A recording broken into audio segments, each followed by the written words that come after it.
Mbaye ikaze kuri channel ya Kuryosha Show TV.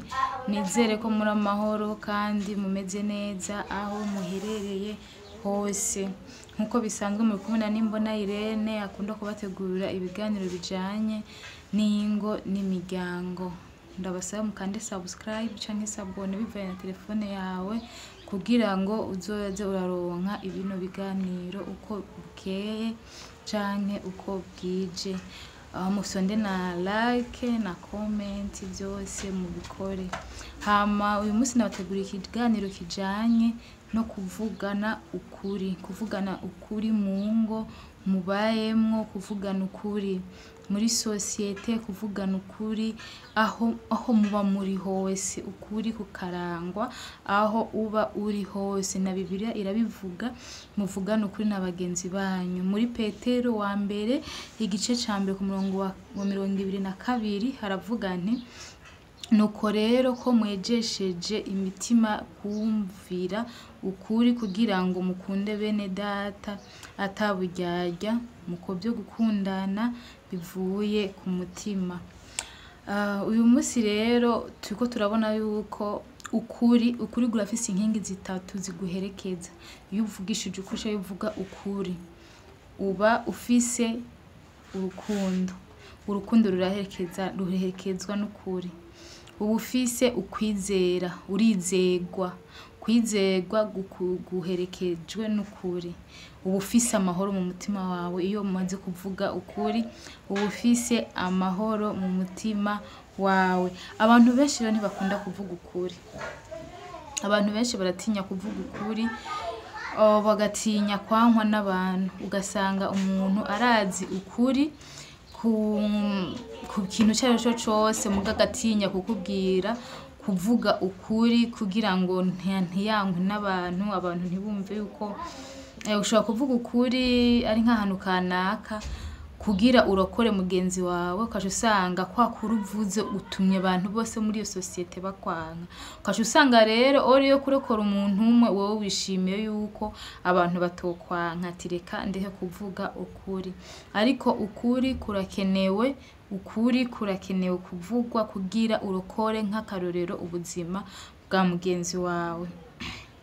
Cane cane mu ngo naho. Mu ngo hari ibinyoma byinshi cyane, byinshi byubakiye mu ngo. Kandi mukayoberwa yuko ukuri guca mu ziko ntigusha, naho homara imyaka mirere na mirere, kwa kuri kuzomenyekana, kwa kuri kuzogaruka. Rero hari igihe mwari gukiza uko kuri muri babiri canke batatu, hakazogeraho rero kwa kuri kumenyekana ugasanga guhungabanije imitima y'abantu 20 canke 30 mu ngo. Rero cane ugasanga nk'umupapa afise abana hanze, yaravyaye hanze, hama kazana umudamu, yamara kuzana umudamu ntamubwiza ukuri. Mu gihe atamubwije ukuri, hari igihe babana bizoshika yari kumubwiza uko ati yamaje ndafise abana babiri, ndafise umwana umwe hanze, ndafise ibi n'ibindi ko ndakora. Hari igihe bashobora no kunyegezanya amabanga. Dufate babana nk'akaro, dufate nko kuri babana. Mu gihe utamubwije ukuri, hari igihe kigera mwebwe mwari kwirokora muri babiri, ukamubwira ukuri, wowe ubwawe nta mahoro ufise kubera nta kuri uravuga, nta mahoro ufise.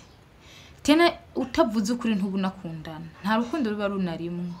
Vugisha ukuri uronka amahoro mu mutima wawe. Iyo utavuze ukuri, dufate nko kuri babana rero nako ndavuga, ushobora kubarokora imbare y'abana babiri ukavugisha uko ati yamara je ndafise abana hanze, ugategura umutima w'uwo mudamu akavyakira. Ega arababara, umuntu harigihe yumva ukuri ku muntu akumva nyene arababaye, ariko harageraho bihera, hakageraho avyakira. Mugabo iyo utamubwije ukuri akumva ukuri ku bandi, arababara mbere gusumba aho wowe wari kubimwibwirira. Abyumvise babana, urupfu ntirusezerana, ushobora gupfa kwa kuri utarakuvuga, ukaca gusigarura kuragira ingaruka kubasigaye. Rero tuvugeshe ukuri.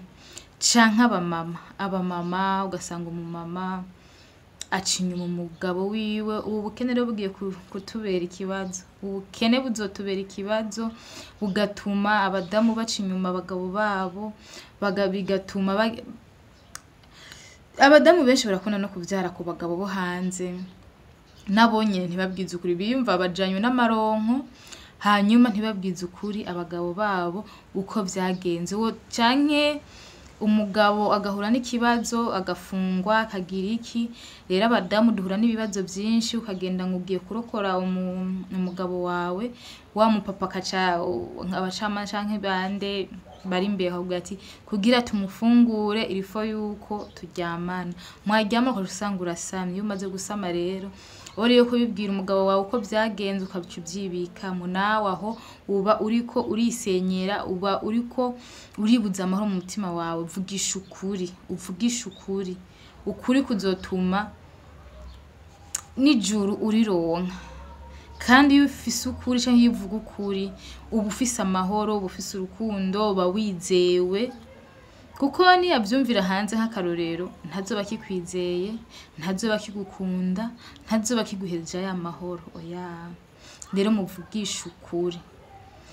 Turaja ku basore, abasore ba kino gihe ugasanga umusore rero agiye gukunda bashugamame, ni bashugamame, bashugama barya abamama nyene bakuze.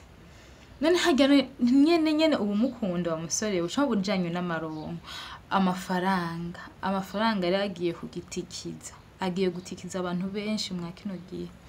Gasanga ari umusore akunda n'umukecuru w'imyaka 60, kubera iki? Amafaranga. Mubwiza ukuri kutamukunda, mubwiza ukuri tijenja nzanyo n'agafaranga, ukamubwiza ukuri ati amaje sindagukunda, agafaranga niko kanzanye. Ariko iyo shoho ubwa ati nukuri jewe basuzoza urankorera ibi mugabo amafaranga nzoyaguhe, mugaha ko muhenda ngo ndagukunda mubane bwaca umuca inyuma n'utundi dukumi muberanye. Oya, bwiza ukuri umuntu, ukuri kuzogushikana no mwijuru, kuzogushikana tena. Iyo ufise ibanga muri wewe urumva yuko ubuze amahoro, urumva nyene yuko uhangayitse nyene muri wewe. Rero nimwige kuvugisha ukuri. Ndaja ku bakobwa rero cane. Nimba hariho abantu babesha, babaho babesha batazi niburi nko kukuri, bafise nka 30% mu kuvugisha ukuri. Abakobwa barabesha, muge kuvuga ukuri bakobwa. Umukobwa akarorero ngiye gutanga ko ni nk'abakobwa bashobora kuvyarira iwabo, yamara kuvyarira iwabo akumva uko menga yaramenje gushika atangira guhisha yuko yavyaye, akabihisha akabwira umwana ntuzompamagare mama, uzompamagare tantine, uzompamagare uku, nihaza umuntu uzonti ndabizi kuri ndi mama wawe mugabo nihaza umuntu uzovuge ko ndi tantine, ntuzovuge ko ndi mama. Gasanga ararosa umugabo ararongowe yaranse kuvugisha ukuri. Mbega ndababaze iyo bishitse canke bigashika uwo mugabo yagutwaye akamenya ko ufise umwana waramwihakanye, burya gukunda sindavyibaza. Oya, nashobora kugukunda. Woba warinze aribaza ati woba warinze wihakana umwana wavyaye, mbega uwo mwahuye mukuzo ni utokwihakana. Mwige kuvugisha ukuri, mwige kuvugisha ukuri, uko ukuri kurakenewe. Uko utavuze ukuri kuzoteba kumenyekana. Hazoye imyaka 40 ingahe naho bizogenda gute, ukuri gutegerezwa kumenyekana. Kandi ukuri guca mu ziko ntigusha, muragufukafuka mugafukiranya mugasubira hehe, kandi ukuri guca mu ziko ntigusha. Hari n'ikindi naco cangarukako. Menya rero wa umuntu asanzwe avugisha ukuri, umuntu asanzwe adashaka kurenganya abandi, umuntu asanzwe nyene ari umunyakuri mu buzima bwiwe, menya ko umuntu ntabagenza agira. Nta mugenzi ugira mu gihe umaze kuvuga ati ngiraje mpagarare kukuri. Iyo uhagaze kukuri nawe banza witegure yuko ugiye kubaho wenyene. Nimba ushaka kuvuga ukuri, nimba ugomba kuvuga ukuri, itegure yuko naba bagenzi bose bashobora kukwanga. Kuko hari n'ikindi kintu abantu bakunda kwihendako, ukasanga umuhungu akundanye n'umukobwa, ugasanga umuhungu akundanye n'umukobwa tena aramubesha. Icyo kintu kandi abantu bagihagarare ko basha n'ukuri, bagihagarareko. Ugasanga nk'akarorero jewe nyene uyu Irene nkundanye n'umuhungu, uwo muhungu waje ndamubwira ati Yamara ndagukunda baby, kandi jewe rero ndamukeneye ko nk'ikintu, ndamukeneye ko amafaranga n'akarorero. Hakaba mfise nk'umugenzi w'umukobwa ambwira ati jewe urya muhungu sindamukunda, singize iki, jewe ico nkeneye kwirira inoti ziwe. Burya na wa mugenzi rero vyoba vyiza yuko abagenzi boza kubwiza ukuri abasheri bawe naho batavyumva, akambwira ati jewe ndaje kukubwiza ukuri. Ariko mugage ndi kumubwiza ukuri nawe atamukeneye, agire kumubwiza ukuri ari kumurokora gusa. Amubwiza uko amubwira ati Yamara Irene n'akarorero, urya mukobwa ntagukunda, rero vyasaba urakuramo akarenge kawe hakiri mu maguru masha utarapfa umutima wawe. Raba ukuremo akarenge hakiri kare, umutima wawe utarononekara. Ivyo bintu vyari bikwiriye kuko uwo bomurokoye kandi n'ugiye kuburira akavyumva avuga ati sindakubujije ko mukundana, wowe genda bukebuke urabereye irema yuko agukunda, urabe yuko za ntambuko canke umuntu agukunda vya nyavyo urabibona, uramubonesha n'amaso, ukamubonera mu bikorwa. Apana wa wundi uzokwandikira mu gitondo akagusubiza saa 8 wamubwiye igitondo ciza, kaca kwishura saa 8 ngo catwese, nawe catwese haracari mu gitondo. Ugasanga umwandikiye ngijoro ryiza kandi gari ku murongo canke message yazifise, kadoca kwishura mu gitondo ngo ryatwese, kandi akazaho bishura utuntu tuvutaguye. Wamwandika igitabo cyose nawe agusubije ubuntu buvutaguye, ubuntu buto.